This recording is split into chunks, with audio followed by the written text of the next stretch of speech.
Hello दोस्तों, स्वागत है आपका एग्जाम वर्ल्ड में और मैं हूं श्रीकांत। आज हम लोग पढ़ेंगे प्रतियोगिता दर्पण के अगस्त 2023 के संस्करण को। ठीक है, ये करंट अफेयर्स की पत्रिका है, काफी इंपॉर्टेंट पत्रिका है सभी एग्जाम्स के लिए। तो इसको हम लोग पूरी तरह से डिस्कस करेंगे इस वीडियो में। तो चलिए शुरू करते हैं राष्ट्रीय घटनाक्रम से। राष्ट्रीय घटनाक्रम में देखा जाए पहला टॉपिक तो टारपीडो द्वारा पानी के भीतर लक्ष्य भेदने का नौसेना द्वारा सफल परीक्षण। तो देखिए 6 जून को भारतीय नौसेना ने स्वदेश निर्मित भारी वजन वाले एक टारपीडो का सफल परीक्षण किया। डीआरडीओ के naval science and technology laboratory द्वारा विकसित की गई और ये एक भारी वजन वाला टॉर्पीडो है जिसको समुद्र के देवता वरुण के नाम पर रखा गया है। नाम दिया गया है वरुणास्त्र। ठीक है, इस वरुणास्त्र का जो रेंज है वो है 40 किलोमीटर तक। इसका वजन है 1.5 टन और वरुणास्त्र लगभग 8 मीटर लंबा है। अधिकतम 600 मीटर की गहराई तक 40 नॉट्स मतलब 74 किलोमीटर प्रति घंटा की स्पीड से ये लक्ष्य को निशाना बना सकता है। ठीक है, और इसका जो 95% हिस्सा है वो स्वदेशी है, मतलब भारत द्वारा निर्मित बनाया गया है। ठीक है, और परीक्षण में टारपीडो के वारहेड ने समुद्र में पानी के भीतर अपने लक्ष्य पर सटीक निशाना लगाते हुए उसे ध्वस्त किया है। ठीक है, चलिए नेक्स्ट देखें। अगला टॉपिक है उड़ीसा में बालासोर में भीषण रेल दुर्घटना। उड़ीसा के बालासोर में एक भीषण रेल दुर्घटना हो गया 2 जून को। ठीक है, यहाँ पर 3 ट्रेनें आपस में टकराई हैं। देखा जाए तो उड़ीसा बालासोर जिले में एक भीषण रेल दुर्घटना के तहत Shalimar Chennai central Coromandel express, Bengaluru Howrah superfast express और एक मालगाड़ी भीषण दुर्घटना का शिकार हो गए। इस दुर्घटना में कहा जाए जो प्रारंभिक आंकड़े हैं उसके अनुसार 288 यात्रियों की मौत हुई थी। ठीक है, और लगभग 1000 लोग घायल थे। मरने वाले की संख्या बड़ी है।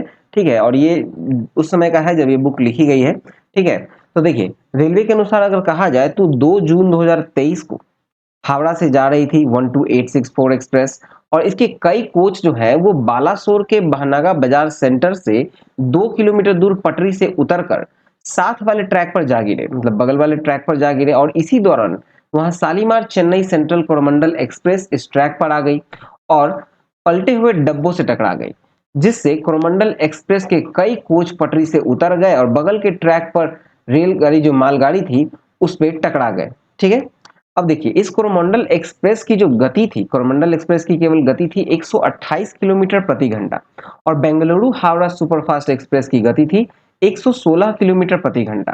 ठीक है, और देखें इसमें तो रेलवे के अनुसार दुर्घटना वाले मार्ग पर जो टक्कर रोधी प्रणाली कवच है वो कवच नहीं लगा था। ठीक है, कवच नहीं था। कवच क्या करता है, तो कवच जो है वो रेलगाड़ी को जब आमने सामने आती है तो इस स्थिति में वो अलर्ट जारी कर देता है और वो खुद ही मतलब स्वतः ही ब्रेक लगा देता है। ठीक है, वो स्वतः ही ब्रेक लगा देता है। ठीक है, तो यहाँ कवच नहीं होने के कारण ब्रेक नहीं लगा और प्रधानमंत्री मोदी ने कहा कि दुर्घटना की जांच जो है वो सीबीआई से कराई जाएगी। ठीक है, और सीबीआई से जांच कराने की घोषणा भी उन्होंने कर दी। दुर्घटना में मारे गए सभी यात्री के लिए 2-2 लाख का मुआवजा प्रदान करने की घोषणा केंद्र सरकार ने की और वहीं रेलवे ने 10-10 लाख रुपए का मुआवजा राशि मृतकों के परिजनों को दी। पश्चिम बंगाल की सरकार ने मृतकों के परिजनों को सरकारी नौकरी देने की घोषणा की। ठीक है, चलिए नेक्स्ट टॉपिक देखते हैं। नेक्स्ट है उच्च शैक्षणिक संस्थानों की शिक्षा मंत्रालय की अखिल भारतीय रैंकिंग 2023 या फिर कहा जाए तो इंडिया रैंकिंग 2023। तो देखिए 5 जून को महाविद्यालय, विश्वविद्यालय, इंजीनियरिंग, चिकित्सा, प्रबंधन संस्थान सहित विभिन्न श्रेणियों के उच्च सैनिक संस्थानों की जो 2023 में अखिल भारतीय रैंकिंग जारी की गई है वो केंद्रीय शिक्षा एवं विदेश राज्य मंत्री डॉक्टर राजकुमार ने जारी की, राजकुमार सिंह ने। ठीक है, डॉक्टर राजकुमार रंजन सिंह ने। और इसमें देखा जाए तो कुल 13 श्रेणी में अवार्ड दिए गए हैं। ठीक है, तो ये 13 कैटेगरी में दिए गए हैं और इसमें देखा जाए तो जो नेशनल इंस्टीट्यूट रैंकिंग फ्रेमवर्क है, ठीक है, एनआईआरएफ ने दिया है 13 विभिन्न श्रेणियों में। महाविद्यालय, विश्वविद्यालय, संस्थान को ये ऑल इंडिया रैंकिंग जो है वो 5 मानक के आधार पर दी गई है। 5 कैटेगरी के हिसाब से, मतलब उसके रैंकिंग में परसेंटेज 100% था तो किस किस कैटेगरी में उसको कितना परसेंट दिया गया है वो देखा जाए तो टीचिंग, लर्निंग और रिसोर्सेज यानी टीएलआर यहाँ 30% दी गई है। रिसर्च एंड प्रोफेशनल प्रैक्टिस में 30% दी गई है। ग्रेजुएशन आउटकम के लिए 20% था और आउटरीच एंड इंक्लूसिबिलिटी के लिए 10% और परसेप्शन के लिए 10% दिया गया है। ठीक है। और इसमें देखा जाए तो ओवरऑल कैटेगरी में जो 13 श्रेणी है उसमें ओवरऑल कैटेगरी में जो पहला कैटेगरी है जिसमें 6 सर्वश्रेष्ठ शैक्षणिक संस्थान के बारे में देखें तो पहला है आईआईटी मद्रास। ये पहले स्थान पे है। आईआईटी मद्रास ओवरऑल कैटेगरी में पहले स्थान पे रहा। दूसरे स्थान पे रहा आईआईएससी बेंगलुरु। तीसरे स्थान पे है आईआईटी दिल्ली और चौथे स्थान पे है आईआईटी बॉम्बे। पांचवें स्थान पे आईआईटी कानपुर और छठवें स्थान पे एम्स दिल्ली। ठीक है, ये था ओवरऑल कैटेगरी में। अब हम लोग विश्वविद्यालय की कैटेगरी में देखें तो Indian institute of science Bengaluru में है, ये पहले स्थान पे है। जेएनयू दूसरे स्थान पे है। जामिया मिलिया इस्लामिया तीसरे स्थान पे है। जादवपुर विश्वविद्यालय चौथे स्थान पे, बीएचयू पांचवें स्थान पे और Manipal academy of higher education छठे स्थान पे है। फिर देखिए टॉप 6 कॉलेजेस के बारे में। भारत के टॉप 6 कॉलेज का जो इंडिया रैंकिंग में दिया गया है तो पहले स्थान पे है दिल्ली का मिरांडा हाउस। ठीक है, नई दिल्ली का मिरांडा हाउस पहले स्थान पे है। नई दिल्ली का हिंदू कॉलेज दूसरे स्थान पे है। तमिलनाडु जो चेन्नई में है, ठीक है, तमिलनाडु चेन्नई में प्रेसिडेंसी कॉलेज को तीसरा स्थान मिला है। और उसी तरह से देखिए बिजनेस स्कूल में यानी प्रबंधन संस्थान में देखा है तो आईआईएम अहमदाबाद पहले स्थान पे है। आईआईएम बेंगलुरु दूसरे स्थान पे है। आईआईएम कोझिकोड तीसरे स्थान पे है। आईआईएम कोलकाता चौथे स्थान पे है। ठीक है, ये सभी आपको लिस्ट दे दिया जाएगा पीडीएफ में, लेकिन हम लोग देख लेते हैं। तो इंजीनियरिंग कॉलेज में अगर देखें तो इंजीनियरिंग कॉलेज के कैटेगरी में पहले स्थान पे जो रहा वो है आईआईटी मद्रास। ओवरऑल रैंकिंग में भी आईआईटी मद्रास पहले स्थान पे और इंजीनियरिंग के रैंकिंग में भी पहले स्थान पे। ठीक है, आईआईटी दिल्ली जो है वो दूसरे स्थान पे है। आईआईटी बॉम्बे तीसरे स्थान पे और आईआईटी कानपुर चौथे स्थान पे। अब मेडिकल कॉलेजेस के कैटेगरी में देखें तो एम्स, नई दिल्ली का एम्स जो है वो मेडिकल कॉलेज की कैटेगरी में पहले स्थान पे है। पीजीआई चंडीगढ़ दूसरे स्थान पे। सीएमसी वेल्लोर तीसरे स्थान पे। National institute of mental health and neurology neuro sciences जो है वो बेंगलुरु का वो चौथे स्थान पे है। ठीक है, फिर आपको डेंटल कॉलेज की कैटेगरी में देखें तो Savita institute of medical Chennai में है जो कि पहले स्थान पे है डेंटल कॉलेज में। Manipal college of dental science दूसरे स्थान पे है। Doctor D Y Patil Vidyapeeth Pune का है वो तीसरे स्थान पे है। Maulana Azad institute of dental science Delhi का ये चौथे स्थान पे है। अब आते हैं फार्मेसी में। फार्मेसी इंस्टीट्यूट में देखें तो पहले स्थान पे है एनआईपीईआर हैदराबाद। दूसरे स्थान पे है जामिया हमदर्द नई दिल्ली का। तीसरे स्थान पे है बिट्स पिलानी। चौथे स्थान पे है JSS college of pharmacy Ooty का। और पांचवें स्थान पे आईसीटी मुंबई और छठे स्थान पे एनआईपीईआर मोहाली का है। ठीक है, आगे देखें तो कृषि और संबंधित क्षेत्र में विश्वविद्यालय देखें। ठीक है, कृषि एवं संबंधित क्षेत्र में देखें तो नई दिल्ली का जो पहले स्थान पे है, नई दिल्ली का है भारतीय कृषि अनुसंधान संस्थान। दूसरे स्थान पे है करनाल का राष्ट्रीय डेयरी अनुसंधान संस्थान। लुधियाना का तीसरे स्थान पे है पंजाब कृषि विश्वविद्यालय। फिर चौथे स्थान पे है बीएचयू। पांचवें स्थान पे है कोयम्बटूर का तमिलनाडु कृषि विश्वविद्यालय। और छठे स्थान पे बरेली का Indian veterinary research institute Izzatnagar का। फिर आते हैं वास्तुकला यानी आर्किटेक्चर एंड प्लानिंग में तो पहले स्थान पे है रुड़की का आईआईटी रुड़की। दूसरे स्थान पे है एनआईटी कालीकट। तीसरे स्थान पे है आईआईटी खड़गपुर। चौथे स्थान पे है एनआईटी तिरुचिरापल्ली और पांचवें स्थान पे है school of planning and architecture. ठीक है, और आगे देखें तो लॉ इंस्टीट्यूट अगर हम लोग देखेंगे तो national law school of India university Bengaluru का जो है वो पहले स्थान पे है। लॉ कॉलेज में कौन है पहले स्थान पे? National law school of India university Bengaluru का। दूसरे स्थान पे है नेशनल लॉ यूनिवर्सिटी नई दिल्ली का। तीसरे स्थान पे है NALSAR university of law Hyderabad का। अब आते हैं हम लोग शोध संस्थान में मतलब रिसर्च इंस्टीट्यूट में। रिसर्च इंस्टीट्यूट में देखें तो पहला है आईआईएससी बेंगलुरु। दूसरे स्थान पे है आईआईटी मद्रास। तीसरे स्थान पे है आईआईटी दिल्ली। चौथे स्थान पे आईआईटी बॉम्बे। ठीक है, अब देखते हैं नवाचार में। ये 13वां कैटेगरी जो नवाचार में है तो आईआईटी कानपुर पहले स्थान पे है। आईआईटी मद्रास दूसरे स्थान पे है। आईआईटी हैदराबाद तीसरे स्थान पे है। आईआईटी दिल्ली चौथे स्थान पे है। ठीक है, ये पूरा पीडीएफ में आपको दे दिया जाएगा। तो चलिए नेक्स्ट टॉपिक की ओर मूव करते हैं हम लोग। नेक्स्ट टॉपिक है प्राण वायु देवता पेंशन योजना। हरियाणा में 75 वर्ष से अधिक पुराने वृक्षों के रखरखाव के लिए हरियाणा सरकार ने अनूठी योजना की घोषणा की है जिसका नाम दिया है प्राण वायु देवता पेंशन योजना। इसके तहत होगा यूं कि जो पुराने वृक्ष हैं, ठीक है, जिसके रख रखाव में खर्च है, ठीक है, इसलिए उस रख रखाव के लिए जो केयर टेकर होंगे उस केयर टेकर को प्रति वर्ष 2500 रुपए प्रति वर्ष का पेंशन दिया जाएगा पुराने वृक्षों के केयर टेकिंग के लिए, ठीक है। और जो गिरे हुए हैं, खोखले हैं, मृत हैं, सूखे हैं या रोगग्रस्त पेड़ है, इसमें शामिल नहीं किए गए हैं, ठीक है। उसको पेंशन नहीं दिया जाएगा उस पौधों के लिए या पेड़ के लिए, वृक्षों के लिए, ठीक है। और जो वन भूमि पर खड़े पेड़ हैं, उन्हें ही इसके तहत आएंगे, ठीक है। राज्य सरकार द्वारा इस योजना का जो घोषणा है वो 2021 में की गई थी, लेकिन इसे लागू अब किया जा रहा है। चलिए नेक्स्ट देखते हैं। नेक्स्ट टॉपिक है दिव्य कला मेला। देखिए दिव्य कला मेला जो है ये बहुत बार हुआ है, ठीक है। ये 5वां या 6ठा बार होने वाला है। और ये दिव्य कला मेला जो है एक्चुअली दिव्यांग उद्यमियों के लिए, दिव्यांग उद्यमी कारीगर जो उत्पादन और शिल्प कला को प्रदर्शित करते हैं, उसके लिए दिव्य कला मेला आयोजित की जाती है। तो देखा जाए तो 17 से 23 जून को दिव्यांग उद्यमी के लिए, कारीगरों के लिए उत्पादन और शिल्प कला को प्रदर्शित करने के लिए ये 5वां मेला का आयोजन हुआ था। कहाँ? तो इंदौर में आयोजित हुआ था 5वां मेला का। साथ ही 29 जून से 5 जुलाई को ये 6ठा मेला आयोजन होगा जयपुर में, ठीक है, राजस्थान के जयपुर में।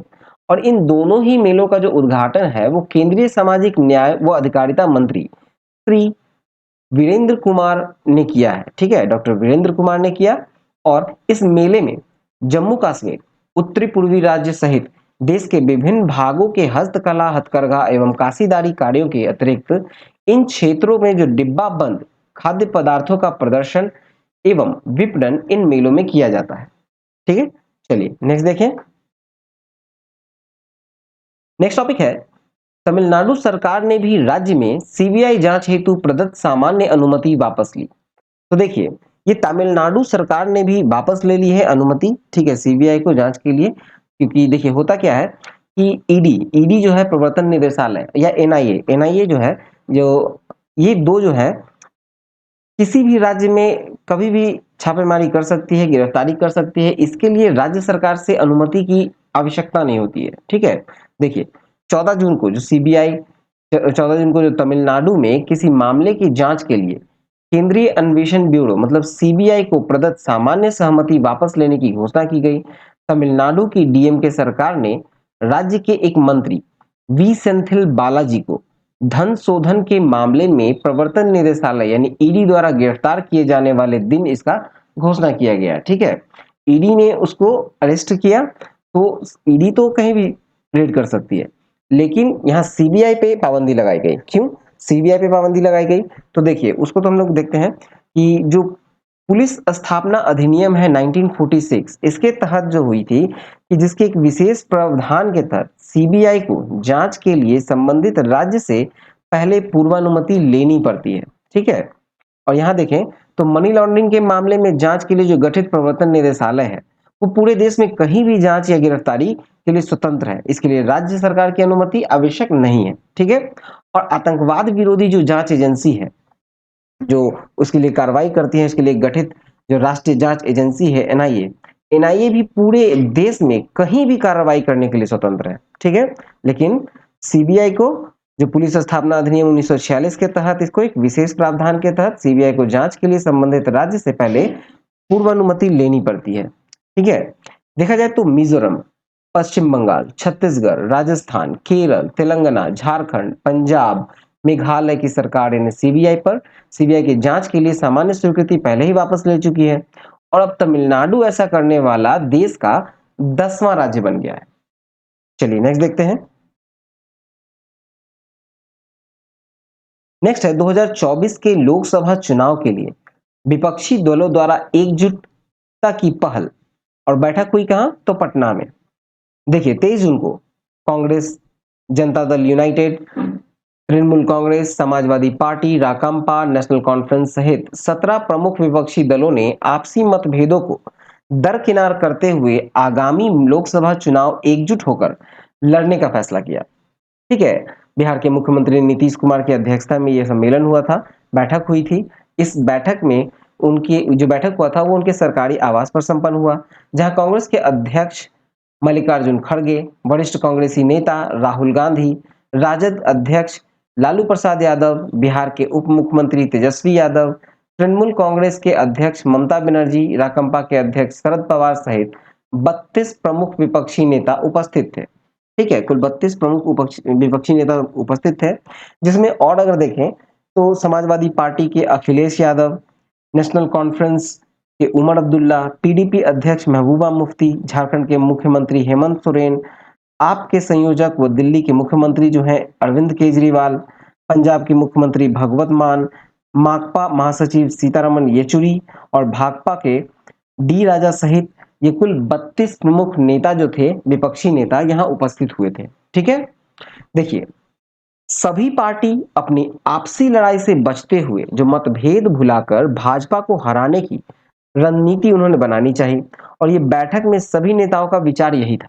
ठीक है, भाजपा को हटाना है, ये ही सबका पहला नीति मतलब रणनीति है। अब देखिए इसके लिए सीट का जो बंटवारा होगा वो अभी बातचीत फिलहाल नहीं हुआ है। ठीक है, सीटों सीटों को किस तरह से बंटवारा किया जाएगा किस राज्य में, इसकी बातचीत अभी नहीं की गई है। ठीक है, और देखें तो मेजबान मुख्यमंत्री यानी कि जो बिहार के मुख्यमंत्री हैं नीतीश कुमार, उन्होंने कहा कि भारतीय जनता पार्टी देश का इतिहास बदलने की कोशिश कर रही है, जबकि वे देश हित के लिए साथ आए हैं। ठीक है, कुछ मनमुटाव भी विशेषता सामने आई, जैसे कि दिल्ली के संबंध में केंद्र सरकार द्वारा जो मई 2023 में लाए गए अध्यादेश हैं, उसके मामले में कांग्रेस द्वारा दिल्ली की आप सरकार के प्रति समर्थन और घोषित किए जाने से दिल्ली व पंजाब के मुख्यमंत्रियों ने अपनी नाराजगी व्यक्त की थी। फिर देखें तो कांग्रेस के जो राहुल गांधी हैं, उन्होंने विपक्षी एकता को शुरुआत बताते हुए कहा कि ये विचारधारा की लड़ाई है।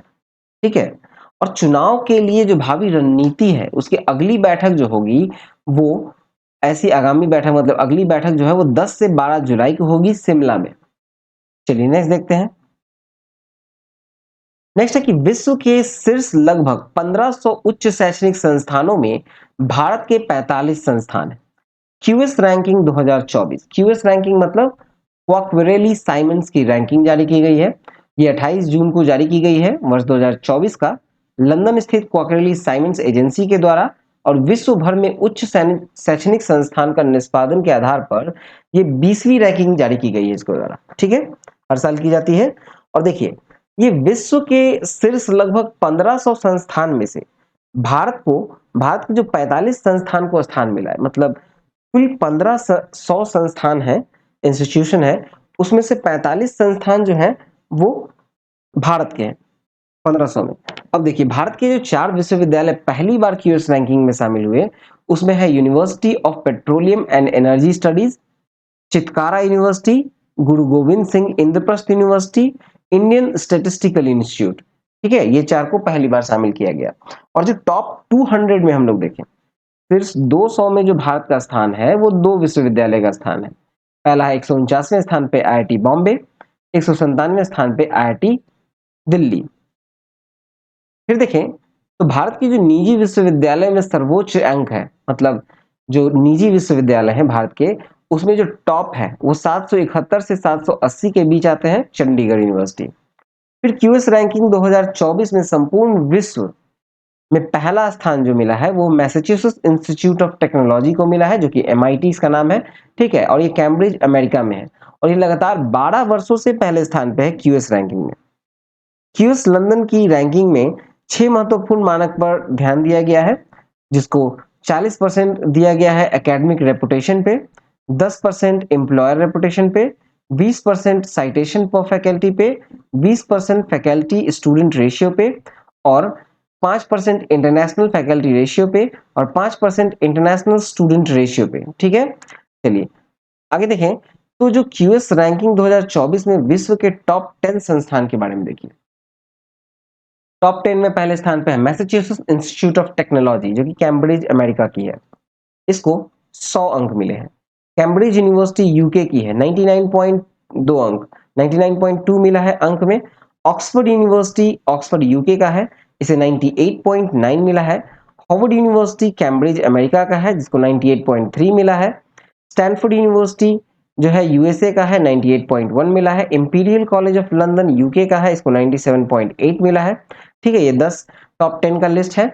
और अब हम लोग देखते हैं क्यूएस रैंकिंग पे भारत के 45 विश्वविद्यालय संस्थानों की रैंकिंग।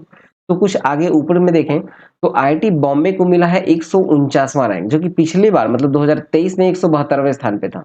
इस बार 149वें स्थान पे आया है। ठीक है, तो हम लोग 2024 का रैंकिंग देखेंगे तो आईआईटी दिल्ली जो कि भारत के लिए दूसरा है और ओवरऑल में 197वें स्थान पे है।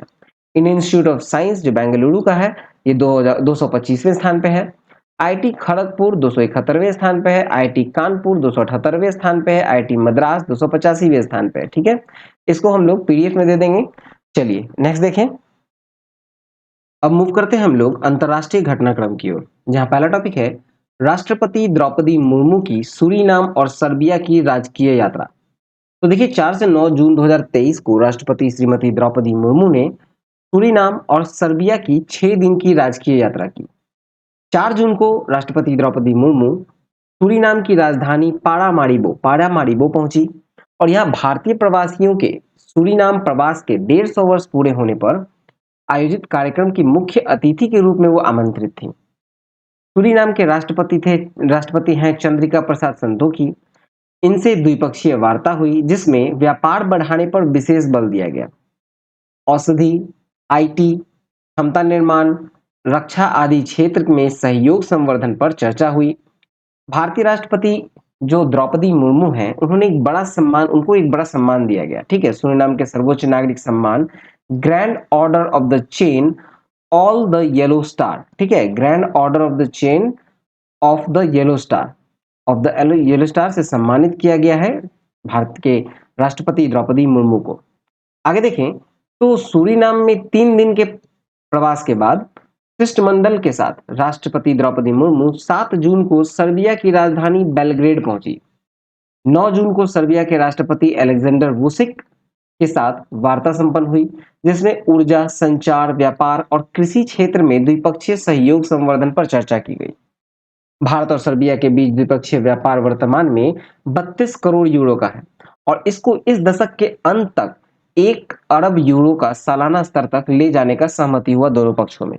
ठीक है, देखा जाए तो रक्षा, सैन्य तकनीकी सहयोग, फार्मास्यूटिकल्स, कृषि, उद्योग, सूचना प्रौद्योगिकी, आर्टिफिशियल इंटेलिजेंस, सांस्कृतिक सहयोग और फिल्म निर्माण आदि प्रमुख क्षेत्रों को सहयोग संवर्धन के लिए द्विपक्षीय वार्ता में चिन्हित किया गया है। फिल्म निर्माण करने को सरल बनाने पर सहमति हुई। ठीक है, फिल्म निर्माण को सरल बनाने पर सहमति हुई। साथ साथ भारतीयों को जो रियायत और भारतीय नागरिकों को जो वीजा जारी किया जाता है उसमें रियायत देने के लिए भी सहमति हुई। ठीक है, चलिए नेक्स्ट देखें। आगे है बेलग्रेड और नई दिल्ली के बीच सीधी उड़ान सेवा की आवश्यकता पर भी बल दिया गया मेजबान राष्ट्रपति वुसिक के द्वारा। और सर्बिया के जो प्रधानमंत्री हैं वो है आना ब्रानाइक। ठीक है, आना ब्रनाबिक। चलिए नेक्स्ट देखें। नेक्स्ट टॉपिक है नेपाल के प्रधानमंत्री पुष्प कमल दहल प्रचंड की भारत यात्रा। तो देखिए 31 मई से 3 जून तक नेपाल के नए प्रधानमंत्री पुष्प कमल दहल प्रचंड ने अपने देश के 100 सदस्यीय उच्च स्तरीय शिष्टमंडल के साथ भारत की आधिकारिक यात्रा की। इसमें देखा जाए तो 1 जून को भारत के प्रधानमंत्री नरेंद्र मोदी से नेपाल के प्रधानमंत्री की वार्ता हुई। इस वार्ता में द्विपक्षीय संबंधों के आयाम पर चर्चा हुए और आर्थिक, वाणिज्यिक, ऊर्जा, सुरक्षा एवं विकास आदि के क्षेत्रों में दोनों देशों के सहयोग एवं संबंधों की समीक्षा वार्ता में की गई। देखा जाए तो नेपाल से भारत को विद्युत निर्यात में वृद्धि तथा भारत के सहयोग एवं वहां निर्माणाधीन जो 900 मेगावाट का जो अरुण 3 जल विद्युत परियोजना है उस पे प्रगति पर संतोष वार्ता में व्यक्त किया गया है। ठीक है, कितना 900 मेगावाट का है अरुण 3 जल विद्युत परियोजना जो भारत के सहयोग से वहां निर्माणाधीन है। ठीक है, और वर्तमान में भारत नेपाल से 450 मेगावाट विद्युत का आयात प्रति वर्ष करता है और अगले 1 दशक में यह 10,000 मेगावाट करने का लक्ष्य समझौते के तहत निर्धारित है। ठीक है, और भारत के रास्ते बांग्लादेश को नेपाली विद्युत के निर्यात के लिए सैद्धांतिक सहमति हुई दोनों पक्षों में। नेपाल में महाकाली नदी पर सिरसा और झूला घाट पर अनुदान सहायता के तहत 2 पुल बनाने की सहमति हुई भारत की ओर से इस वार्ता में की गई। और भारत और नेपाल के बीच जो पारगमन संधि है मतलब ट्रीटी ऑन ट्रांजिट है उसकी भी समीक्षा की गई। नेपाल में उर्वरक संयंत्र की स्थापना की नेपाल की मांग को भारत ने स्वीकार किया है। ठीक है, और दोनों देशों के बीच 6 परियोजनाओं को वर्चुअल मोड में शुरुआत किया गया। ठीक है, ये सारा चीज किया गया है और साथ में विभिन्न समझौता या समझौता ज्ञापन पर हस्ताक्षर भी किए गए। ये समझौते थे hydro electric power, connectivity, petroleum infrastructure, सीमा पार भुगतान तंत्र एवं एकीकृत चेकपोस्ट आदि से संबंधित है। ठीक है, चलिए नेक्स्ट देखें। नेक्स्ट टॉपिक है प्रधानमंत्री श्री नरेंद्र मोदी की अमेरिका व मिस्र की यात्रा। तो देखिए 20 से 24 जून को प्रधानमंत्री नरेंद्र मोदी ने देश के उच्च स्तरीय शिष्टमंडल के साथ अमेरिका और मिस्र की यात्रा की है। शिष्टमंडल में विदेश मंत्री डॉक्टर एस जयशंकर और राष्ट्रीय सुरक्षा सलाहकार अजीत डोभाल भी शामिल थे। ठीक है, और देखा जाए तो पहला चरण जो था वो 21 जून को स्टार्ट हुआ, जहां पहले वो न्यूयॉर्क पहुंचे और फिर अंतर्राष्ट्रीय योग दिवस के सिलसिले में जो संयुक्त राष्ट्र मुख्यालय में योग कार्यक्रम था उसका नेतृत्व उनका जो कार्यक्रम था उसमें नेतृत्व किया। और 3 बड़ी कंपनियों के प्रमुख ने श्री नरेंद्र मोदी से मुलाकात कर भारत में निवेश के लिए सहमति दी। इनमें युद्धक इंजन बनाने वाले जनरल इलेक्ट्रिक, सेमीकंडक्टर बनाने वाले माइक्रोन, एप्लॉयड मटेरियल शामिल हैं। ठीक है, और टेस्ला प्रमुख एलन मस्क ने भी श्री मोदी से भेंट की और भारत में निवेश हेतु रुचि व्यक्त की। ठीक है, टेस्ला के मालिक हैं कौन? Elon Musk. ठीक है, उन्होंने भी भारत में निवेश की रुचि व्यक्त की है। देखा जाए तो 22 जून को वाशिंगटन में व्हाइट हाउस में अमेरिकी राष्ट्रपति के साथ उनकी आधिकारिक द्विपक्षीय वार्ता हुई। ठीक है, और देखा जाए इसमें आगे तो इन वार्ताओं के पश्चात रक्षा, अंतरिक्ष, आधुनिक प्रौद्योगिकी और कारोबार आदि क्षेत्रों में सहयोग की बड़ी घोषणाएं की गई। अमेरिकी कंपनी जीई एरोस्पेस द्वारा भारत में तेजस युद्धक विमानों हेतु इंजन बनाने तथा माइक्रोन द्वारा भारत में अहमदाबाद में सेमीकंडक्टर निर्माण प्लांट लगाने की घोषणा की गई। ठीक है, कहां पे सेमीकंडक्टर प्लांट लगाया जाएगा? तो अहमदाबाद में। और देखा जाए जी एरोस्पेस द्वारा तेजस की अगली पीढ़ी के लिए F414 इंजनों का निर्माण HAL के साथ मिलकर किया जाएगा। ठीक है, अप्लाइड मटेरियल्स ने भी भारत में 90 करोड़ के निवेश की घोषणा की है। अमेरिका से अति शक्तिशाली युद्धक ड्रोन विमान खरीदने के लिए भी समझौता किया गया। अंतरिक्ष क्षेत्र में सहयोग के लिए भारत ने नासा के आर्टेमिस समझौते में भी शामिल होने की घोषणा की है। ठीक है, ये सारी घोषणाएं की गई। और देखा जाए तो नासा और इसरो जो है वो 2024 में अंतरराष्ट्रीय अंतरिक्ष स्टेशन के लिए एक संयुक्त मिशन भेजने का फैसला किया। ठीक है, 2024 में भारतीय कामगारों के लिए H1 वीजा जो है H1B वीजा उसके नियमों में ढील देने की घोषणा भी अमेरिका ने की है। 22 जून को वॉशिंगटन में अमेरिकी कांग्रेस यानी संसद जो वहां का है, 22 जून को वॉशिंगटन में संयुक्त सत्र को श्री नरेंद्र मोदी ने संबोधित किया। ठीक है, 22 जून को श्री मोदी के सम्मान में रात्रि भोज की मेजबानी अमेरिकी राष्ट्रपति जो बाइडेन और प्रथम महिला जिल बाइडेन जो प्रथम महिला कहा जाता है वो राष्ट्रपति की पत्नी है। ठीक है, जिनमें और इसमें कहा जाए तो 400 से अधिक अतिथियों को आमंत्रित किया गया था इस रात्रि भोज में, जिनमें भारत के 3 उद्योगपति थे, मुकेश अंबानी, आनंद महिंद्रा और निखिल कामत। ठीक है, और इस यात्रा के दूसरे चरण में 2 दिन के लिए 24 जून को मिस्र की राजधानी काहिरा पहुंचे। ठीक है, काहिरा पहुंचे और मिस्र के जो राष्ट्रपति हैं वह अब्देल फतेह अल सीसी, जिन्हें जनवरी 2023 में भारत के गणतंत्र दिवस के समारोह में मुख्य अतिथि के रूप में शामिल किया गया था। ठीक है, चलिए अब मिस्र की ओर देखा जाए तो मिस्र के काहिरा हवाई अड्डे पर प्रधानमंत्री श्री नरेंद्र मोदी की आगवानी जो है मेजबान प्रधानमंत्री मुस्तफा मदबाउली ने गार्ड ऑफ ऑनर के साथ की। मेजबान राष्ट्रपति अल सीसी के साथ द्विपक्षीय वार्ता में राजनीतिक एवं सुरक्षा सहयोग, व्यापार एवं निवेश, विज्ञान एवं प्रौद्योगिकी तथा एकेडमिक क्षेत्रों में संबंधों को मजबूत करने पर बल दिया गया। दोनों नेताओं ने इस पर बल दिया, इतने टॉपिक्स। और देखा जाए तो 3 अन्य सहमति पत्र पर भी हस्ताक्षर किए गए, जिसमें कृषि एवं संबद्ध क्षेत्रों के स्मारकों एवं पुरातात्विक स्थलों की सुरक्षा तथा प्रतिस्पर्धा कानून पर सहमति पत्र पर हस्ताक्षर शामिल है। ठीक है, भारतीय प्रधानमंत्री मोदी मिस्र के सर्वोच्च नागरिक सम्मान ऑर्डर ऑफ द नाइल से सम्मानित किए गए। ठीक है, चलिए नेक्स्ट टॉपिक देखें।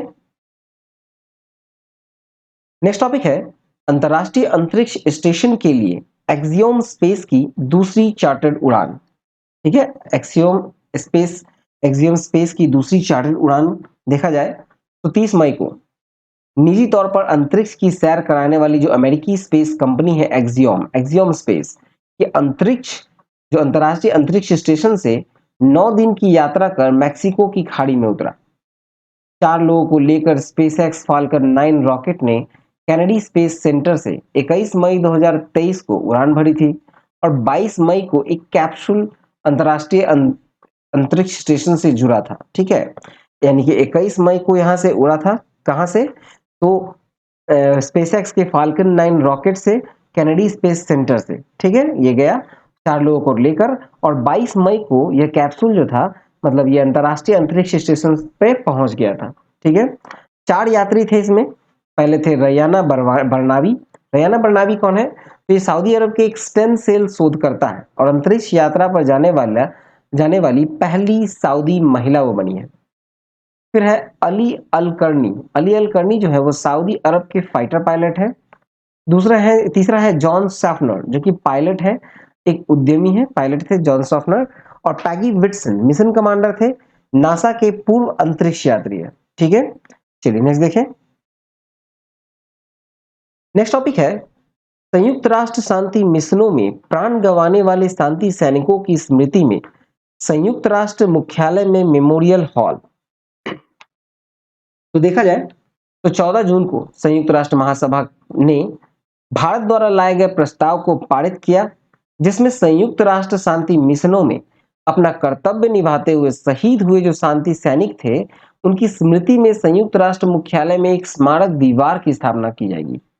ठीक है, स्मारक दीवार बनेगी, मतलब इस पे सभी उन शहीदों का तस्वीर जो है लगाया जाएगा उस दीवार पे। ठीक है, भारत द्वारा लाए गए इस प्रस्ताव को जो है 190 देशों का समर्थन प्राप्त हुआ था। प्रस्ताव को स्वीकार करते हुए संयुक्त राष्ट्र ने कहा कि न्यूयॉर्क स्थित जो संयुक्त राष्ट्र का मुख्यालय है, वहां एक उचित और प्रमुख स्थान पर मेमोरियल वॉल निर्माण किया जाएगा। निर्माण कार्य जो है वो 3 वर्ष में पूरा कर लिया जाएगा। ठीक है, और संयुक्त राष्ट्र में भारत की जो स्थायी प्रतिनिधि हैं वो है रुचिरा कंबोज।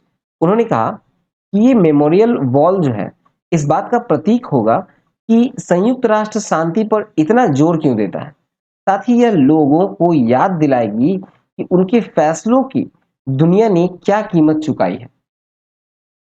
महासभा ने भारत के इस प्रस्ताव को 18 देशों ने दाखिल किया, जिनमें बांग्लादेश, कनाडा, चीन, Denmark, Egypt, Bharat, Indonesia, Jordan, Nepal, Rwanda और अमेरिका शामिल है। ठीक है, चलिए अब नेक्स्ट टॉपिक देखते हैं।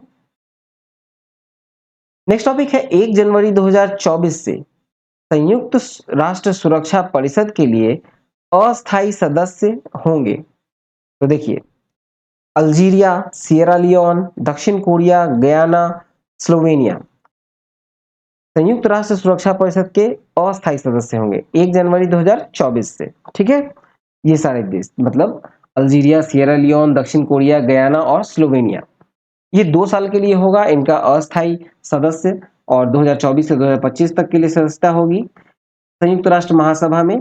और इनका जो चुनाव हुआ था वो 6 जून 2023 को किया गया। अल्जीरिया और सिएरा लियोन दक्षिण अफ्रीकी क्षेत्र से हैं, दक्षिण कोरिया एशिया प्रशांत क्षेत्र से, गोयाना लैटिन अमेरिकी और कैरेबियाई क्षेत्र से ये निर्विरोध सुरक्षा परिषद के लिए चुने गए हैं। पूर्वी यूरोप क्षेत्र की सीट के लिए स्लोवेनिया ने बेलारूस को 153-38 मतों से अंतर से पराजित किया। बेलारूस को पराजित कर दिया था स्लोवेनिया। फिर है 15 सदस्य सुरक्षा परिषद में ये 5 देश मतलब अल्बानिया, ब्राजील, गैबॉन, गाना और संयुक्त अरब अमीरात का ये स्थान लेने वाले हैं। ठीक है, देखा जाए 1 जनवरी 2024 से जो 15 सदस्य सुरक्षा परिषद होगी, उसकी जो संरचना होगी, उसमें देखें तो पहला 5 स्थायी सदस्य मतलब 15 में से जो 5 है वो स्थायी सदस्य हैं और ये होंगे अमेरिका, रूस, फ्रांस, ब्रिटेन और चीन। फिर 5 अस्थायी सदस्य हैं जिनके 31 दिसंबर 2024 को समाप्त हो जाएगी सदस्यता। तो ये है जापान, इक्वाडोर, माल्टा, मोजाम्बिक और स्विट्जरलैंड। ठीक है, ये 2 वर्ष के लिए था, इनका 2 वर्ष पूरा होने वाला है 31 दिसंबर 2024 को। फिर है 5 अस्थायी सदस्य जिनकी द्विवार्षिक सदस्यता जो है 31 दिसंबर 2025 को समाप्त होगी, तो ये है अल्जीरिया, सिएरा लियोन, गयाना, दक्षिण कोरिया और स्लोवेनिया। ये 15 सदस्य राष्ट्र हो जाएंगे। चलिए नेक्स्ट देखें। नेक्स्ट टॉपिक है आईएमडी के विश्व प्रतिस्पर्धात्मक सूचकांक 2023 में भारत का 40वां स्थान। तो देखा जाए तो जून 2023 में स्विट्जरलैंड स्थित international institute for management and development द्वारा अर्थव्यवस्था के निष्पादन, आधारिक संरचना, सरकारी दक्षता एवं कारोबारी दक्षता आदि के आधार पर विभिन्न देशों के प्रतिस्पर्धात्मक रैंकिंग यानी कॉम्पिटिटिवनेस रैंकिंग का आकलन किया गया। ये प्रतिवर्ष आकलित किया जाता है। अब देखिए, सूचकांक में जो कुल देश है वो है 64। सूचकांक में भारत का जो स्थान है वो है 40वां। ठीक है, 64 देशों में कॉम्पिटिटिवनेस इंडेक्स जो है रैंकिंग का, उसमें भारत का स्थान है 40वां। सूचकांक में प्रथम 5 देशों में देखें तो डेनमार्क पहले स्थान पे आता है जिसका स्कोर 100 है। आयरलैंड दूसरे स्थान पे है 99.71 के साथ। स्विट्जरलैंड का स्कोर है 99.13 और ये तीसरे स्थान पे है। चौथे स्थान पे सिंगापुर है, स्कोर है 97.44। नीदरलैंड है 5वें स्थान पे जिसका स्कोर है 95.58। ये हुआ टॉप 5 सूचकांक में। अब देखते हैं नीचे से 3। ठीक है, सबसे नीचे से 3 मतलब 64वें स्थान पे है वेनेजुएला, सबसे आखिरी स्थान पे है वेनेजुएला कॉम्पिटिटिवनेस इंडेक्स में। कितना स्कोर है तो 26.18। अर्जेंटीना का स्कोर रहा 34.03 या 63वें स्थान पे है। मंगोलिया 62वें स्थान पे है, स्कोर है 36.56। कुछ अन्य प्रमुख देशों का रैंकिंग देखें तो चीन 21वें स्थान पे है, जर्मनी 22वें स्थान पे, 29वें स्थान पे यूके है, जापान 35वें स्थान पे है, भारत जो है वो 40वें स्थान पे, स्कोर है 64.63। ठीक है, और इटली जो है 41वें स्थान पे है 63.32 के साथ। चलिए नेक्स्ट टॉपिक देखें। नेक्स्ट है ब्रिटेन के सम्राट का आधिकारिक जन्म दिवस पर ट्रूपिंग द कलर परेड।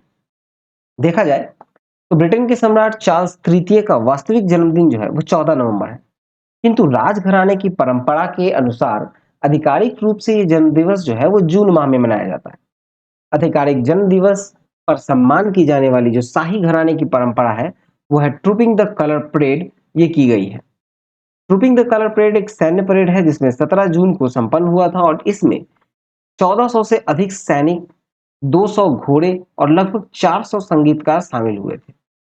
ठीक है, चलिए नेक्स्ट देखें। नेक्स्ट टॉपिक है 111 वर्ष पूर्व समुद्र में डूबे टाइटैनिक पोत का मलबा दिखाने गहरे समुद्र में गई पनडुब्बी दुर्घटनाग्रस्त।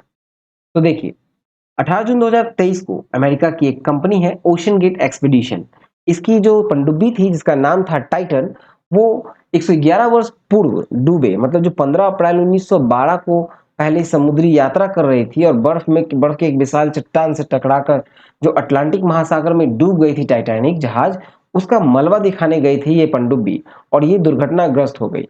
इसमें कुल देखा जाए यात्री जो सवार थे तो वो 5 यात्री सवार थे और उन सभी की मृत्यु हो गई। पनडुब्बी का नाम है टाइटन और इस यात्रा के लिए जो प्रति यात्री शुल्क था वो था $2.50 लाख। 2.50 लाख यानी लगभग $2.5 लाख जो है, ठीक है, $2.5 लाख थी। आगे देखिए, तो टाइटैनिक का मलबा दिखाकर ये वापस लाने में ओशन गेट एक्सपीडिशन की जो पनडुब्बी है वो कुल 8 घंटे समय लेती। 8 घंटे समय मतलब 2 घंटे जाने में, 2 घंटे आने में और 4 घंटे तक ये टाइटैनिक पोत के मलबे का अवलोकन करने वाली थी। ठीक है, और देखा जाए तो इस पनडुब्बी का जो संपर्क है वो कंट्रोल रूम से 1.5 घंटे बाद ही टूट गया था। 1.5 घंटे बाद ये टूट गया इसका संपर्क और पनडुब्बी में उपलब्ध जो ऑक्सीजन की मात्रा थी वो थी जो 96 घंटे के लिए पर्याप्त थी। ठीक है, पनडुब्बी की तलाश अमेरिकी कोस्ट गार्ड और नौसेना के द्वारा चलाया गया, किंतु ये काफी कठिन अभियान था क्योंकि अमेरिकी नौसेना की पनडुब्बियां सामान्यतः 800 फीट की गहराई तक की जाती है। ठीक है, लेकिन जो टाइटैनिक का मलबा है वो 13,000 फीट की गहराई पर है, इसलिए इसे ढूंढना भी काफी कठिन था। पनडुब्बी में सवार जो सभी 5 यात्री थे उनको मृत घोषित कर दिया गया और इन यात्रियों में देखा जाए तो ओशन गेट कंपनी के सीईओ थे स्टॉकटन रस, पाकिस्तानी मूल के ब्रिटिश अरबपति शहजादा दाऊद और उनके 19 वर्षीय पुत्र सुलेमान थे। एक अन्य ब्रिटिश अरबपति हैमिस हार्डिंग थे। ठीक है, इसके अतिरिक्त देखा जाए तो फ्रांसीसी पनडुब्बी चालक है पॉल हेनरी, वो शामिल थे। चलिए नेक्स्ट देखें। नेक्स्ट है, नए कानून के चलते पाकिस्तान के पूर्व प्रधानमंत्री नवाज शरीफ की राजनीति में वापसी हेतु मार्ग प्रशस्त। तो 17 जून को पाकिस्तानी संसद में एक विधेयक में पारित किया गया कि किसी भी संसद सदस्य का अयोग्यता का जो अधिकतम अवधि होगा वो 5 वर्ष तक होगा। ठीक है, ये प्रावधान लाया गया और नेशनल असेंबली ने इसे 25 जून को पारित किया। दोनों सदनों द्वारा पारित विधेयक को राष्ट्रपति आरिफ अलवी के हज यात्रा पर होने के कारण उनकी अनुपस्थिति में कार्यवाहक राष्ट्रपति 27 जून 2023 को इसे अनुमोदित कर दिए। ठीक है, और अब संशोधित कानून जो है वो संशोधित जो था कानून का रूप ले लिया और इससे पूर्व प्रधानमंत्री जो नवाज शरीफ है उनकी स्वदेश वापसी और आगामी चुनाव में भागीदारी के लिए मार्ग प्रशस्त हो गया है। ठीक है, देखा जाए तो वर्ष 2017 में पूर्व प्रधानमंत्री जो नवाज शरीफ है उनको सर्वोच्च न्यायालय के 5 न्यायाधीश की पीठ ने आजीवन अयोग्य करार दिया था। ठीक है, और अयोग्य अब तो जो नया कानून है उसमें 5 वर्ष तक ही रह सकता है अयोग्य। ठीक है, तो नवाज शरीफ जो अगर देखा जाए तो भी वर्तमान में जो प्रधानमंत्री हैं शहबाज शरीफ उनके बड़े भाई हैं। नवाज शरीफ पहले भी 3 बार पाकिस्तान के प्रधानमंत्री रह चुके हैं। चलिए नेक्स्ट देखते हैं। अब आते हैं आर्थिक वाणिज्यिक परिदृश्य की ओर, जिसमें पहला टॉपिक है 2022-23 के दौरान केंद्र सरकार की प्राप्तियों एवं व्यय के कंट्रोलर जनरल ऑफ अकाउंट्स के आंकड़े। तो देखा जाए तो 31 मई 2023 को वित्तीय वर्ष 2022-23 में केंद्र सरकार की प्राप्तियां एवं व्यय जो संबंधी आंकड़े हैं वित्त मंत्रालय के कंट्रोलर जनरल ऑफ अकाउंट्स द्वारा जारी किए गए और आंकड़ों के अनुसार बताया जाए तो केंद्र सरकार का राजकोषीय घाटा 2022-23 के दौरान 17,33,111 करोड़ रहा, जो संदर्भित वर्ष में जीडीपी का 6.4% है। ठीक है, और सीजीए के रिपोर्ट में ये बताया गया कि 2022-23 में केंद्र सरकार की कुल गैर ऋण प्राप्तियों जो है वो है 24.5 लाख करोड़ रही। इसमें 20.97 लाख करोड़ राजस्व यानी केंद्र की निवल और 2.86 लाख करोड़ करेत्तर राजस्व मतलब नॉन टैक्स रेवेन्यू रहा। फिर आपको 72,187 करोड़ गैर ऋण पूंजी प्राप्तियां यानी नॉन डेब्ट कैपिटल शामिल है। ठीक है, चलिए नेक्स्ट देखें। इसी में आगे है कि सीजीए आंकड़ों के अनुसार 2022-23 में सरकार का कुल व्यय 41.89 लाख करोड़ है, जिसमें कि 34.52 लाख करोड़ राजस्व व्यय तथा 7.38 लाख करोड़ पूंजीगत व्यय था। कुल 34.52 करोड़ के राजस्व व्यय में से 9.28 लाख करोड़ ब्याज अदायगी तथा 5.31 लाख करोड़ रुपए प्रमुख सब्सिडी पर खर्च किए गए हैं। ठीक है, चलिए नेक्स्ट देखें। नेक्स्ट है कि 2022-23 की खरीफ उपजों के लिए नए न्यूनतम समर्थन मूल्य।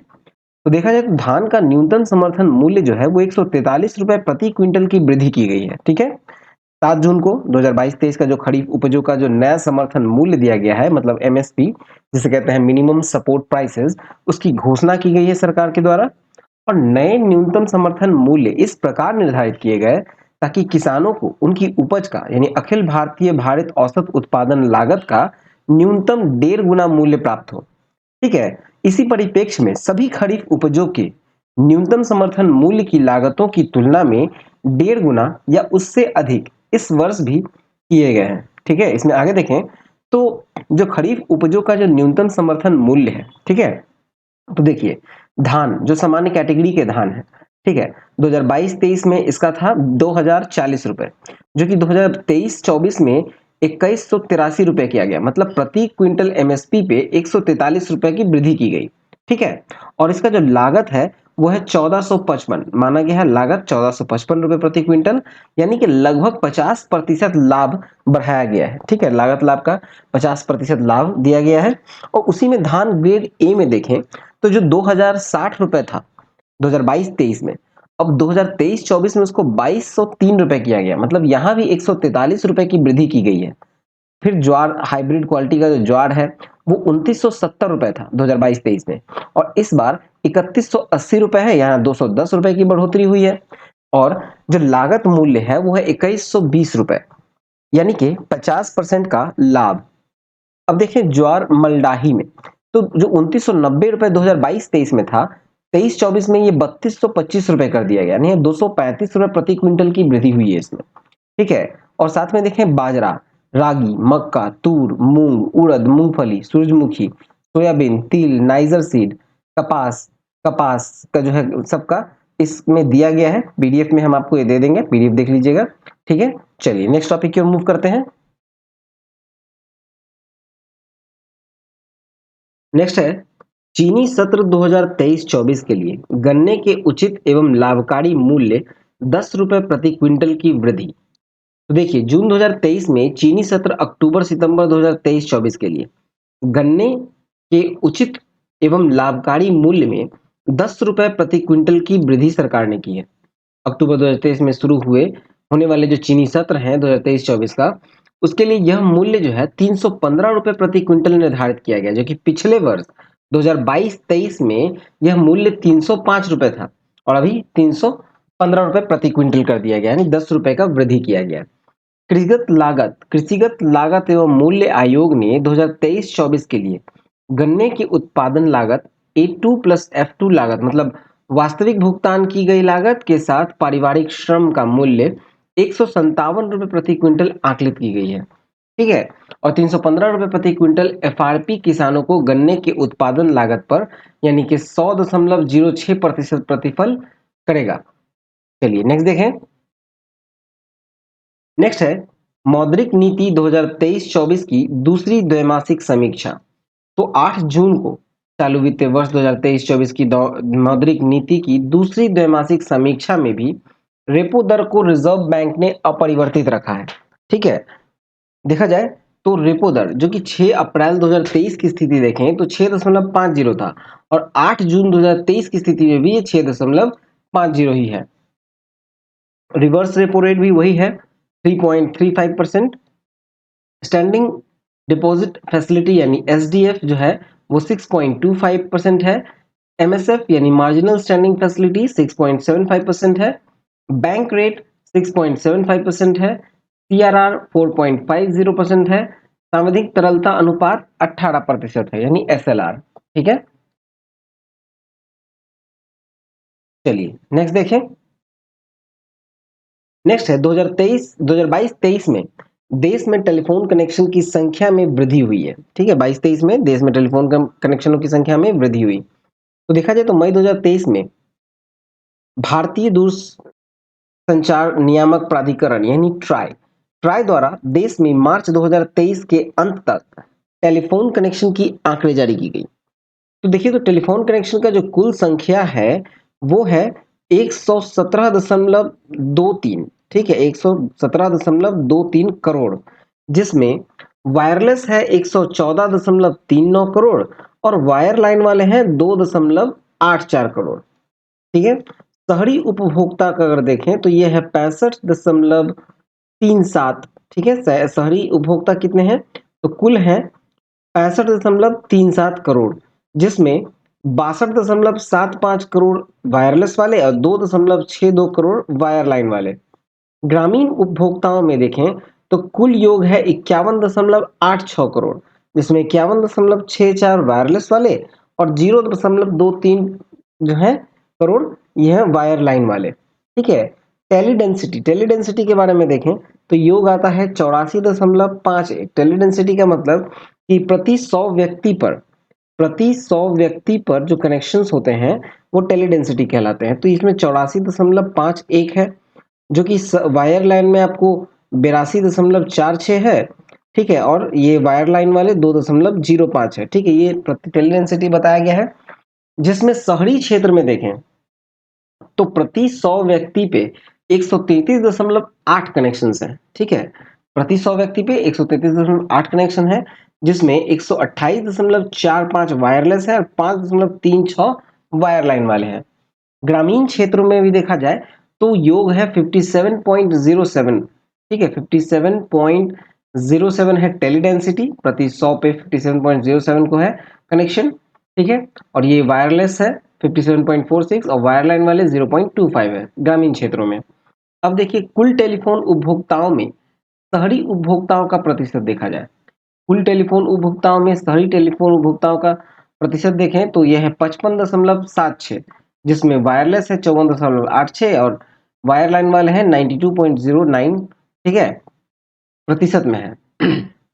अब देखिए ग्रामीण उपभोक्ताओं का प्रतिशत देखें, और यहाँ पर ब्रॉडबैंड उपभोक्ताओं की संख्या में अगर देखा जाए करोड़ में, तो ब्रॉडबैंड उपभोक्ता है 84.66 करोड़, जिसमें 81.20 करोड़ जो है वो वायरलेस है और 3.35 वायरलाइन वाले हैं। चलिए यहाँ देखा जाए तो विभिन्न भारत के विभिन्न दूरसंचार मंडलों में टेलीडेंसिटी यानी प्रति 100 व्यक्तियों पर टेलीफोन कनेक्शन की संख्या देखा जाए प्रति 100 व्यक्ति पर, तो बिहार में देखा जाए तो बिहार के सर्किल में जो मार्च 2023 तक का अंतिम आंकड़ा है उसमें है 55.23 यानी प्रति 100 व्यक्ति पे 55.23 कनेक्शन हैं, ठीक है, टेलीडेंसिटी। और उसी तरह से उत्तर प्रदेश में देखा जाए तो अभी मार्च 2023 के अंत तक का आंकड़ा है 66.12 प्रति 100 व्यक्ति पे 66.12 कनेक्शन। इस तरह से देखा जाए तो सर्वाधिक जो आता है वो आता है दिल्ली में। दिल्ली में सबसे अधिक कनेक्शंस हैं, मतलब प्रति 100 व्यक्ति पे 273.67 कनेक्शंस हैं, प्रति 100 व्यक्ति पे 273.67 कनेक्शंस हैं। और पूरे भारत का देखा जाए तो यह है 84.51, ठीक है। चलिए नेक्स्ट देखते हैं, आगे है मोबाइल फोन सेवा बाजार में विभिन्न कंपनियों की हिस्सेदारी। तो हम लोग मार्च 2023 के अंत तक का आंकड़ा देखें तो रिलायंस जियो का जो प्रतिशत हिस्सा है वह 37.61%, ठीक है। सर्वाधिक कनेक्शंस जो है रिलायंस जियो का है 37.61 कनेक्शंस प्रतिशत, और भारतीय एयरटेल दूसरे स्थान पर है 32.42% के साथ।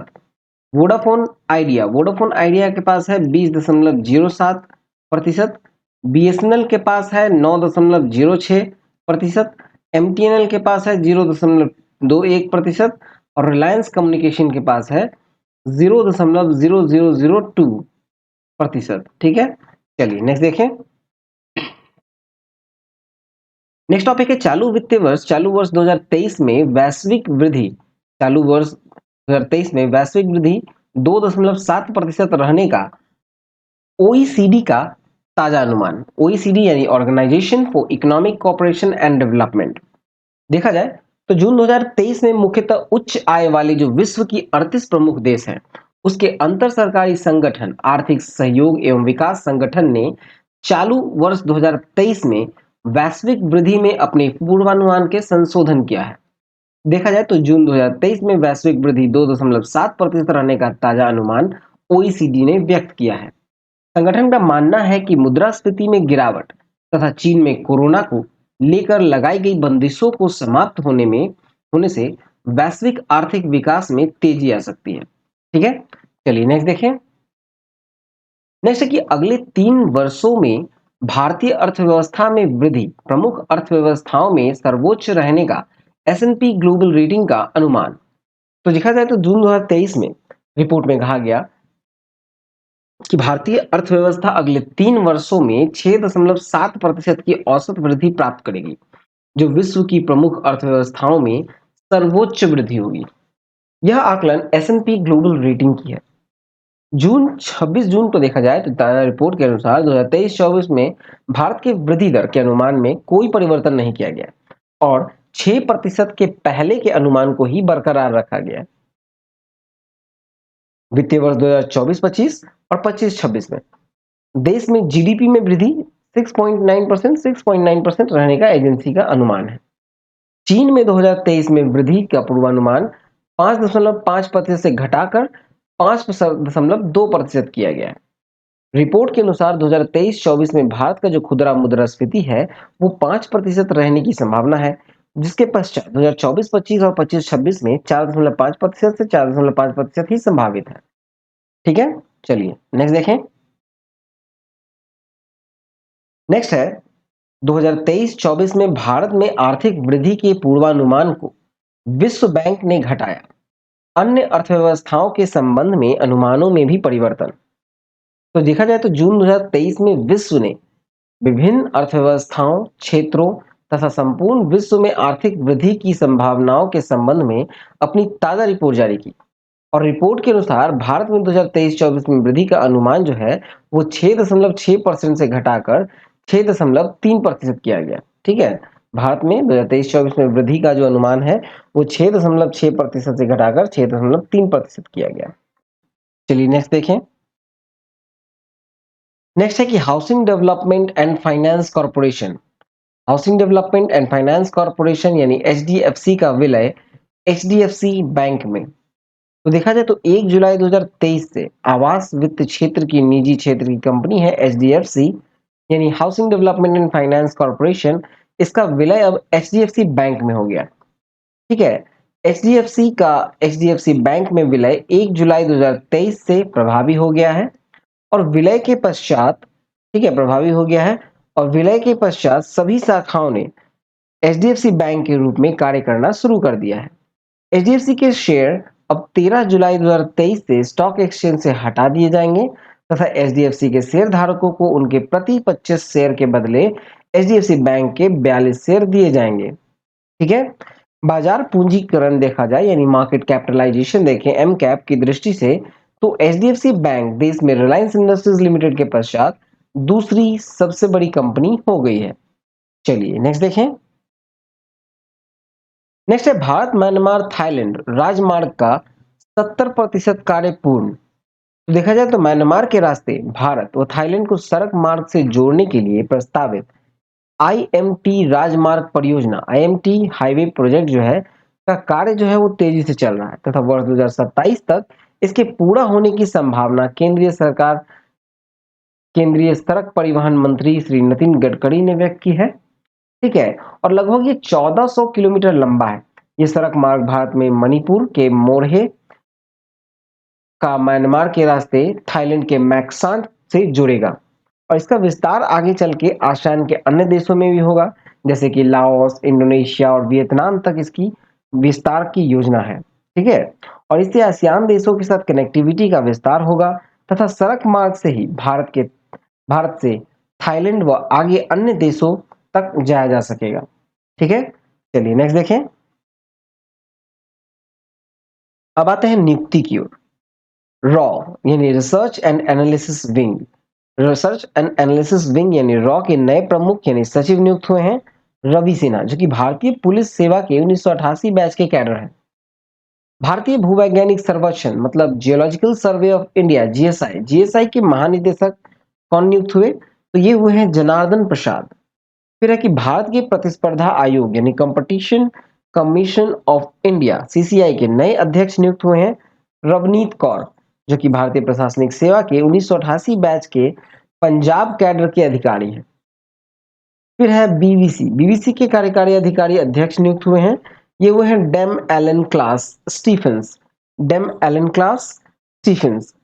फिर है राष्ट्रवादी कांग्रेस पार्टी यानी एनसीपी के कार्यकारी अध्यक्ष नियुक्त हुए हैं सुप्रिया सूले तथा प्रफुल्ल पटेल। चलिए आगे देखें। तो भारतीय रिजर्व बैंक यानी आरबीआई में चौथे डिप्टी गवर्नर नियुक्त हुए। ये हुए हैं स्वामीनाथन जानकी रमन। ठीक है, और तीन जो पहले से डिप्टी गवर्नर है वो है Michael Debabrata Patra, T Rabi Shankar व एम राजेश्वर राव। और संयुक्त राष्ट्र महासभा के 78वें सत्र के अध्यक्ष निर्वाचित हुए हैं डैनियल फ्रांसिस त्रिनाड एंड टोबैगो से। चलिए नेक्स्ट देखें। अब मूव करते हैं हम लोग विविध की ओर यानी मिसलेनियस। तो देखा जाए तो मणिपुर में हिंसक घटनाओं की जांच हेतु न्यायिक आयोग का गठन 3 मई के पश्चात जो मणिपुर में हुई हिंसक घटनाओं की जांच के लिए 3 सदस्य जांच आयोग का गठन केंद्र सरकार ने 4 जून को किया। गुवाहाटी उच्च न्यायालय के पूर्व मुख्य न्यायाधीश अजय लांबा की अध्यक्षता में गठित आयोग के 2 अन्य सदस्यों की जो है वो है सेवानिवृत्त आईएएस अधिकारी हिमांशु शेखर दास और सेवानिवृत्त आईपीएस अधिकारी आलोक प्रभाकर शामिल है। देखा जाए तो 3 मई और उसके बाद मणिपुर में अलग अलग समुदायों के सदस्यों का निशाना बनाकर की गई हिंसा व दंगों के कारणों एवं उसके प्रसार की जांच आयोग करेगा। हिंसा से जुड़े सभी तथ्यों और सिलसिलेवार हुई घटनाओं का जांच करेगा। आयोग अपनी पहली बैठक में यानी कि 6 महीनों के अंदर रिपोर्ट दाखिल करने को कहा गया है। इस अवधि से पहले आयोग चाहे तो अंतरिम रिपोर्ट दाखिल कर सकेगा। उसका मुख्यालय है इम्फाल। चलिए नेक्स्ट देखें। नेक्स्ट है L20 शिखर सम्मेलन। ठीक है, L20 मतलब लेबर का T20 शिखर सम्मेलन है G20 की तरह। तो G20 के सदस्य राष्ट्र जो हैं उसमें देखा जाता है 21 से 30 जून को श्रमिक के कल्याण के लिए G20 देशों की पहल का 2 दिवसीय शिखर सम्मेलन पटना में संपन्न हुआ। सभी के लिए, विशेषतः असंगठित क्षेत्र के मजदूरों के लिए सामाजिक सुरक्षा तथा महिला और रोजगार पर विशेष रूप से चर्चा इस शिखर सम्मेलन में की गई। L20 में G20 देशों के श्रम संघों के नेता और प्रतिनिधि शामिल हैं। L20 के अध्यक्ष भारतीय मजदूर संघ के अखिल भारतीय अध्यक्ष हिरणमय पांड्या के अनुसार विश्व में 94% मजदूर असंगठित क्षेत्र में काम करते हैं और महिला कामगारों का 32% है। ठीक है, चलिए नेक्स्ट देखें। नेक्स्ट है भारतीय नौसेना का अरब सागर में बृहद अभ्यास। तो देखा जाए तो भारतीय नौसेना का एक बृहद सैन्य अभ्यास हुआ अरब सागर में। और भारतीय नौसेना की सबसे बड़ी अभ्यास में नौसेना के दोनों विमान वाहक युद्धपोत INS विक्रमादित्य और INS विक्रांत के अतिरिक्त नौसेना के अन्य युद्धपोत पनडुब्बी और लड़ाकू विमान भी इसमें शामिल थे। युद्ध अभ्यास की तिथियों का खुलासा नौसेना द्वारा नहीं किया गया है। ठीक है, नेक्स्ट है महाराष्ट्र के अहमदनगर का नया नाम अहिल्यानगर करने को मुख्यमंत्री एकनाथ शिंदे की घोषणा। तो देखा जाए तो 31 मई को महाराष्ट्र के मुख्यमंत्री श्री एकनाथ शिंदे ने अहमदनगर में अहिल्याबाई होलकर की 298वीं जयंती पर आयोजित एक कार्यक्रम में अहमदनगर शहर का नाम बदलकर अहिल्या नगर करने की घोषणा की है। देखा जाए तो अहिल्याबाई होलकर की 18वीं सदी में वो मालवा की रानी थी और महाराष्ट्र के औरंगाबाद का नाम छत्रपति संभाजीनगर तथा उस्मानाबाद का नाम धाराशिव पहले ही किया गया है। चलिए नेक्स्ट देखें। अब आते हैं निधन की ओर। पहला है सिल्वियो बर्लुस्कोनी। इटली के पूर्व प्रधानमंत्री सिल्वियो बर्लुस्कोनी का निधन जो है मिलान के एक अस्पताल में 86 वर्ष की आयु में हुआ। ठीक है, मिलान के एक अस्पताल में 86 वर्ष की आयु में निधन हो गया। चलिए नेक्स्ट देखें। अब आते हैं पुस्तक की ओर। Madam president the biography of Draupadi Murmu. इसके लेखक हैं संदीप साहू। नेक्स्ट है Draupadi Murmu from tribal hinterlands to Raisina hill.